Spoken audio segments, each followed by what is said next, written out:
আল্লাহ পাক রব্বুল আলামিন মাফ করবেন না। শিরক একটা জুলুম, এত বড় গুনাহ আমার আপনার দ্বারা দৈনন্দিন হইতেছে।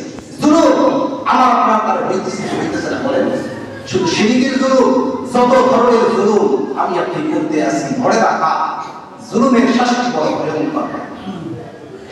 আল্লাহ পাক রব্বুল আলামিন নবীজি বলেন, ও আমার নবী, লাইসা লাকা মিনাল আমরি শাইউন আও ইয়াতুবা আলাইহিম আও ইউআযযিবাহুম ফাইন্নাহুম যালিমুন।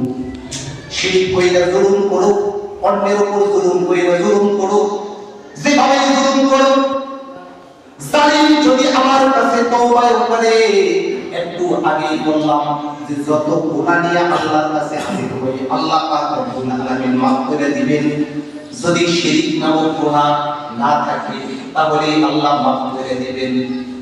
এই আয়াতে আল্লাহ পাক রব্বুল আলামিন বলেন, ও নবীজি, জালিমকে আমি ক্ষমা করব কি করব না একান্তই আমার ব্যাপার। আমি তারে ক্ষমা করব না, শাস্তি দিব না আমার ব্যাপার। ফাইন্নাহুম যালিমুন, কারণ সে হইল জালিম। মানে ওগো নবীজি, আপনি জালিমের ব্যাপারে উকালতি করতে আসবেন না, সোজা কথা। তাহলে জালিম যদি আল্লাহর কাছে মাফ চায়, আল্লাহ মাফ করতেও পারে, নাও পারে। আল্লাহ মাফ করতেও পারে, আল্লাহ মাফ করতেও পারে, নাও পারে।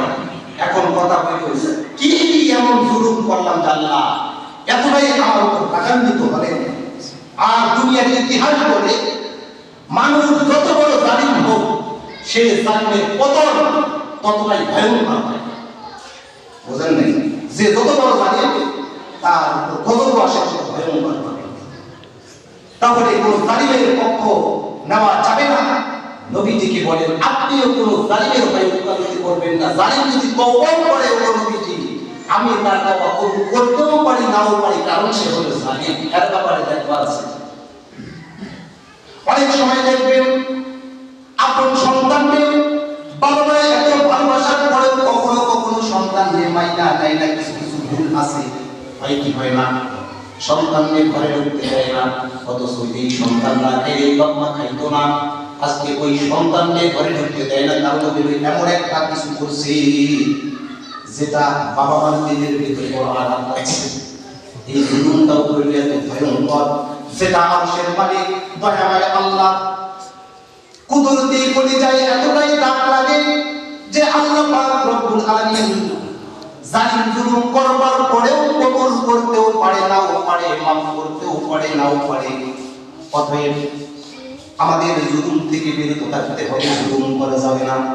আর মরার আগে জুলুমকে ছাইড়া দিতে হবে। অনেক সময় এটা মনের ভিতরে ধোঁকা লাগে, মরার পরে কি হইব না একটু দেখা যাবে, ভাই এই হুজুররা কত কাজ করছে।